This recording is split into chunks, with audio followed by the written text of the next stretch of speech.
হলো কি যে যেই শূন্যতা এখন হয়েছে সেটা কখনোই পূরণ করা সম্ভব না।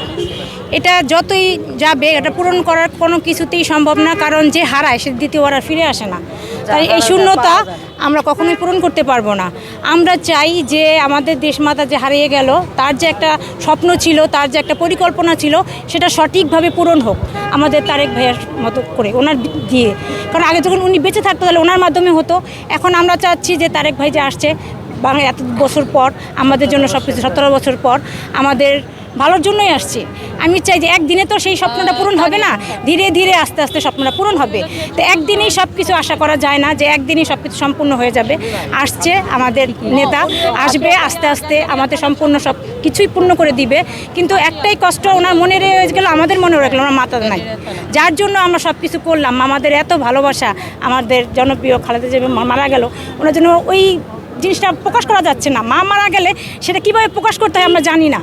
যারা সন্তান তারাই বুঝে যে তার মাটা মারা গেল, তার কি হবে এখন। কারণ আমরা চাই তার জন্য সব কিছু আশা ভরসা সব কিছু এখন তারেক ভাইয়ের উপরে। উনি আসছে, আল্লাহর রহমতে আমরা খুশি যে উনি দেশটা সুন্দরভাবে গুছাবে, চালিয়ে নেবে। সবাই চাই যে যেমন আমরা খালেদা জিয়াকে সাপোর্ট দিয়েছি আম্মাকে, এরকম ভাইয়াকেও সাপোর্ট দিই।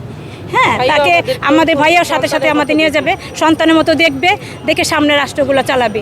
এখন আগের দিন যা চলে গেছে ওটা চিন্তা করে লাভ নেই। এখন সামনে ভবিষ্যতে আমাদের কি হবে, কি করতে পারবো, সেটাই আমাদের চাওয়া পাওয়া। সব থেকে দোয়া করবেন আর সবার জন্য